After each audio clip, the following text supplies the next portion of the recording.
This podcast is called Shou, the real king of herbs. Now, I say that because when most people think of the king of herbs or think about the most popular herb on the planet, what comes to mind? Typically, it's going to be ginseng. Pretty much everyone on the planet has heard of ginseng. It's one of the most expensive, one of the most prized, one of the most revered herbs of human history. And in Chinese, the word for ginseng is renshen, which what that means is man root. And there's a whole host of meanings that come out of that. One is that obviously it's really good for people to take. And by man, we don't mean male, we mean man as in our species. So, if you've never heard of this, you've never seen this before, I challenge you to go to Google Images and just type in ginseng man. And you'll see all these ginseng roots on Google Images that literally look like a man, which is where the name man root comes from. And this is part of the reason why, people sort of speculate that ginseng was discovered because people dug it up and said, whoa, this looks like a man. Wow, it must be evolved. It must do this. It must do that. And through research and trial and error, they found out, wow, ginseng is one of the most amazing herbs on the planet. And that's why in Chinese medicine and sort of herbal lore, ginseng is called the king of herbs. So what I want to do in this video is really challenge that idea and really replace it and suggest that actually, I think Hou or Shou, depending on however you want to pronounce it, is actually the king of herbs and the real man root. So what I'm going to do now is talk about, it's kind of the downsides of ginseng, the upsides of Shou, some of the benefits of Shou, how to make sure we get the best, the most potent, and also talk about the new 16-to-1 amazing, ridiculously potent and delicious extract that I have on Hyperion right now, as well as talk about a little bit of the dosages and how to use it and when to take it and when not to take it. All these little intricacies that we may or may not be wondering.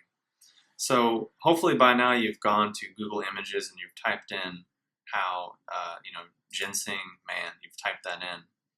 So ginseng looks like a man, and that's pretty funny. But also, Shou roots, few of them actually look like a man as well. I'm going to go to Google Images now and see if it says that as well. If you type in Shou man, you'll see actually a picture of me, funny enough. But you'll also see a picture of some roots that literally look like a man. And you'll see one in particular that looks like a very well-endowed man. He looks a little bit angry, actually, and it looks like he has a face and 2 legs and 2 arms, and kind of looks like a teddy bear with male body parts. But I'll also post the image of that on the webpage here so you can get a look and see what I mean. So ginseng is not the only herb that actually looks like a man, actually looks like a person. As entertaining and as cool as that is. So in looking at this, I thought, wow, ginseng roots look like a man. I've seen that, I've heard that. But then I started realizing that, oh wait, these Shou roots also look like a man. I'd seen them, I've been, seeing them for years, but never really connected the dots and said, whoa, what could this mean? So then I started thinking about it and say, wow, well maybe Shou is really the king of herbs and really needs to be more well known, because ginseng is great, but there's quite a few downsides. I'm not putting it down and saying it's not a great herb. It is a great herb, but there's a lot of caveats and a lot of just reasons why it's really not that great in the grand scheme of things. Number one is obviously quality. Really the best ginseng, and the only ginseng I personally would ever consume, is wild ginseng. And that's because ginseng needs at least about 18 to 20 years to even become a balanced herb. And to grow that and cultivate that in sort of an industrial sense is really costly and takes a lot of time, and people just don't really do it. So for that reason, the ginseng that's available in the market, number one, isn't wild, and it isn't very old, so it isn't very balanced. It's very stimulating and very imbalancing. So obviously, if we're gonna take ginseng, we should just take the wild stuff. But the wild stuff is insanely and incredibly expensive. And it's really the only ginseng that's really worth taking. But then on top of that, there's all of these different kinds of ginseng. There's Korean ginseng, there's Korean red, Korean white, there's Chinese ginseng, Chinese red, Chinese white, there's American ginseng. And then there's, Eleuthero, which is often called Siberian ginseng, but it's not a true ginseng. So there's a lot of confusion in there as well. And we have to know that, well, some ginseng is going to be more yin, more cooling, and some other ginseng is going to be more yang or more warming or more drying. And depending on our own personal balance, our own personal level of homeostasis, one really might not be that good. So for example, people read about ginseng and say it's the king of herbs, and let's say we're in our early 20s and we're a male and we think, oh, I need to take some Korean ginseng because it's a yang tonic and it's anti-aging and it's rejuvenating and all this thing. But really, it's extremely imbalancing because someone at that age doesn't need something that powerful and that strong. Korean ginseng, really warm yang stuff, is really only necessary, for older people who really need that strong and aggressive boost. And I see that a lot in a lot of people who just sort of don't understand this or don't know these caveats, because people, come out and say, oh, this herb is amazing and it's the best. And then people don't have the education, the training, or the understanding to say, wait, well, it is an amazing herb, but only an amazing herb for this group of people. So, a Korean ginseng or Korean ginseng formula is an amazing herb for older men who need a really strong boost. Likewise, American ginseng is a really great herb, definitely more tolerable and more tolerated for more people because it is more yin and cooling. But again, due to its rarity, due to its immaturity and its price, it's just a huge barrier and a huge thing to overcome. And then for all of these reasons, for price, for quality, for age, and for just all these differences, the vast majority of ginseng products on the market are just really low quality and really don't do much good to help people. Obviously, there's a small handful of companies who do produce high quality, high integrity, potent and effective ginseng products. This is few and far between, and the price tag on these is usually extremely high. So for that reason, there's a lot of downsides for ginseng, and for a lot of people, it's actually quite imbalancing. And I've seen that a lot from working with people one-on-one, from also my own personal experience, and just observing people, in the community, seeing that for a lot of people, it just plain doesn't work. And there's far other herbs which are more cost-effective, more balanced, more tolerated, but also for those reasons, more potent. Because if something is extremely expensive and extremely, ill-tolerated, it can be the greatest herb on the planet, the greatest substance on the planet, but for those reasons, there's a huge barrier to overcome. It's really only going to benefit a very small number of people. So for that reason, I really like, if someone just wants a great adaptogen, something to really help them handle stress, gynostemma is really where it's at. It has far more of the adaptogenic saponins than any other herb, and it's really cheap, really effective, but also it's really gentle and well tolerated by a lot of people. And that's really more and more where I see myself going, is finding things that can benefit the greatest number of people in the most gentle, well-balanced, well-tolerated, and powerful and profound way. So now that we've seen some sort of the downsides of ginseng, or downsides of, the man root, or downsides of the king of herbs, I want to talk about how Shou, in my opinion, my experience, and what I've seen it do in my own life, and I've seen it do in the lives of others, really needs to be put right up there with ginseng, and really needs, in my opinion, should even hopefully replace ginseng one day. Which actually, I may not really want to say that, because we don't want too many people knowing about this. So too many people catch wind of it, too many people start getting it, might be less for us, and the price might go up and the quality might go down. So for now, let's just, between you and I, let's understand and realize that, yeah, maybe ginseng needs to play second fiddle to Shou. So the upsides of Shou is that it looks like a man. The roots also grow and look like a man. It's also extremely more affordable, more reliable, and these roots can be cultivated in 3 to 5 to 7 to 10 years in a much more cheap, effective, and cost-effective, sustainable way. And you can get Shou roots that are 3 to 5 years old, and they're extremely potent, extremely effective. On top of that, this herb tends to work well for a greater number of people. And there's really only a very small slice of the population who it doesn't really work for. And that's for someone who has already, a lot of liver heat, or a lot of, heat in their body, or just a really imbalanced liver situation to begin with. In extreme cases like that, that herb is really, not that well tolerated, really, not effective, because it's not really something that person needs to be taking in the first place. So that's really one of the only instances that I've ever seen and ever heard of that would really be a place where we wouldn't even want to consider taking this herb. And again, I'm not making any medical claims or claiming to cure, prevent, or treat any disease. Just sharing with you what I've seen in my own experience, and also what I've heard, from other herbalists, other practitioners using herbs and working with people. So Shou is also an extremely powerful adaptogen, anti-aging tonic, a rejuvenation tonic. The list just goes on and on and on, and we'll explore this more deeply as this podcast goes on. So now we've seen how Shou not only looks like a man, but has some really profound and amazing properties.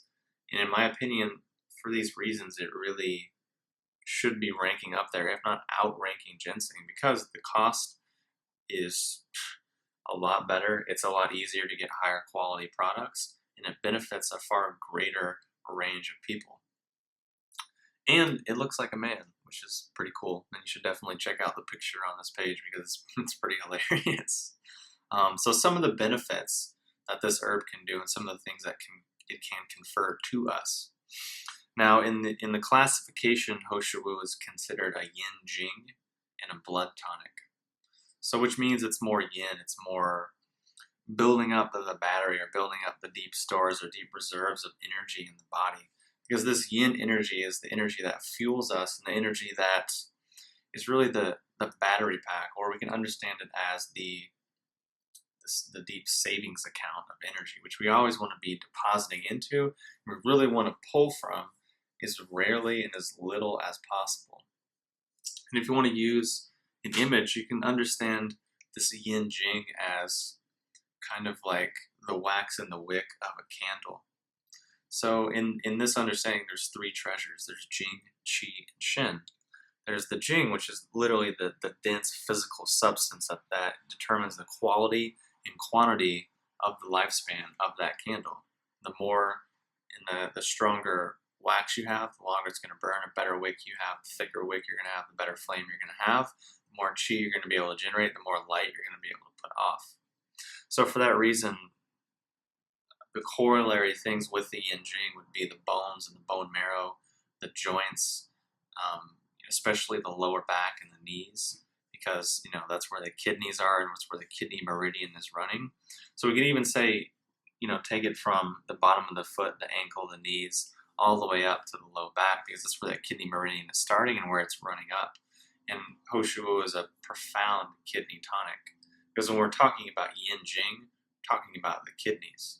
And also, if we're talking about the kidneys, we're going to be talking about the teeth, the gums, the ears, the hearing, as well as our sexual potency and our sexual functioning, our sexual fluids, because that's all coming from and pulling from the yin jing energy, as well as the bone marrow, or the sea of qi, which then translates up and is also correlated with the brain. So things like foggy memory, inability to concentrate, poor learning capabilities, or just generally undermined intellectual capacities would indicate a potential kidney jing or yin jing deficiency. So when we take Shou and we tonify this energy, all of these other correlated and associated functions begin to become stronger and become tonified. And also the kidneys control the will and our sense of drive and courage and willpower. And if that sounds weird, if you think about, if you see in movies or even in real life situations, when they try to break someone's will, or, get them to talk or get them to, share some information, they typically beat them over the back, which means they're beating them over the kidneys. Because somehow we sort of understand the kidneys have this connection and correlation with our drive and our willpower. And for all of these reasons, we can start to see how this herb is regarded as such a profound anti-aging rejuvenation tonic. Because that yin-jing energy is, the wax and the wick. It's determining the quality and quantity of our lifespan. Thus, if we are able to tonify it and maintain it and cultivate it, we're going to have a higher quality of life and thus more of a lifespan, while also keeping all of these correlated and associated functions functioning at their highest level. So obviously taking tonic herbs like Shou in combination with eating a good diet that's right for you, meaning eating high quality food, eating right for your metabolism, and obviously minimizing garbage, junk food, while simultaneously, exercising, doing the right exercise for you, whatever it is, whatever you like and whatever you'll actually do, and realizing that health and fitness are both important, but they're not actually the same thing. And, Qigong and meditation and energy cultivation practices in combination with tonic herbs is really an awesome thing, an awesome combination. Because let's say, it's early in the morning, you load up, you take your herbs, you're feeding this qi energy, you're feeding this jing into your body. But then you do some qigong or some yoga or some stuff, and you're moving that energy around, you get good circulation, and you thus get a more amplified effect. So on top of these benefits, Shou is a profound antioxidant and blood purifier, and helps to increase endogenous levels of superoxide dismutase, which thus makes it genoprotective, as well as being, lipid protective, meaning protecting the fats in our body from oxidation. And this has profound effects for our cognitive system, as well as our cardiovascular system, as well as our liver and our kidneys. And due to its rich concentration of zinc and iron and other trace minerals, it really has great benefits for obviously the sexual glands, but for also helping us build good and solid blood.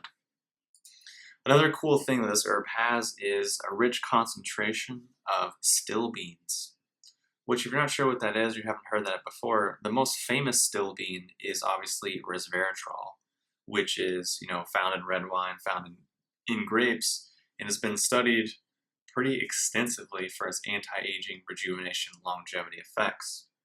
What's cool about this is Shou has been found to contain similar still beans, yet more potent still beans in a much richer concentration.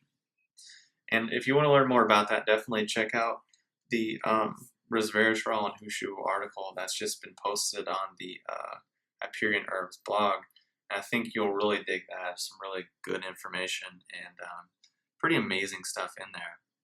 So as you can see, just from the short, 5 minutes I've been going over the benefits, this herb does a lot.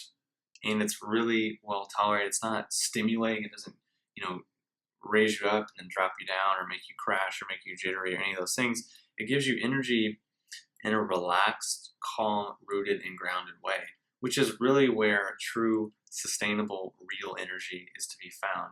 Not in jumping from stimulant to stimulant and high to high, high, crash, high, low, all over the place, because that really just depletes your system and depletes your body and depletes your hormones, which really doesn't have much of anything to do with health or longevity. So the real way to cultivate it, the real sustainable way, is to obviously learn to be calm, centered, rooted, and grounded, and thus use what energy we do have more effectively, and then learn to cultivate and build it through, taking tonic herbs, through eating a better diet, through exercise, through breathing, through meditation, etc. So now that we see some of the benefits that this herb can confer, I want to briefly talk about how to make sure that you're getting the best. Because there's multiple forms of this herb on the market, and you want to make sure you're getting the right one. So first, the most potent form of the herb is obviously a concentrated extract. But on top of that, there's prepared and unprepared of this herb. The unprepared is really not a tonic and is really only used as a cleansing agent and a laxative. It's because it contains a few chemicals, one of which is emodin, which is actually sort of cooked out and processed out in the preparation process.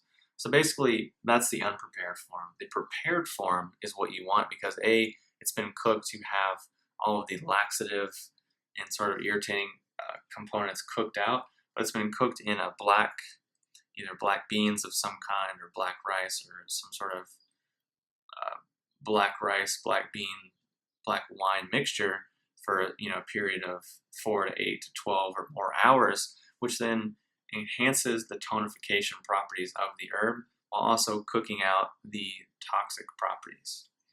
Now, you might wonder, well, why the black stuff? What does that have to do with anything? Because in the Chinese five-element understanding, the color black is associated with the kidneys. Green is associated with the liver, red is associated with the heart, white or silver is associated with the lungs, and yellow is associated with the spleen, and obviously black is associated with the kidneys. So through this preparation process, like I said, it enhances the kidney tonifying properties while also eliminating any unwanted, laxative or side effects. So that means when we're getting a prepared form, we're getting purely kidney tonifying, blood building effects, which many of the great kidney tonic herbs or Ginseng blood building herbs are actually have this black, really dark consistency. Shou has it, Romania has it, Cistanche has it, Polygonatum sibericum has it, and the list just goes on and on and on. So now that we understand, a couple of the criteria for what makes a high quality extract, I want to talk about the new 16:1 extract, which I've just released in the last week on Hyperion herbs. Now, the previous extract that I had was a really potent, really awesome, delicious 10:1 extract. But through just doing what I do and really trying to find the absolute best, I have this new extract, which is a 16:1 extract, which has a concentration of 8% of those still beans, which we were talking about earlier.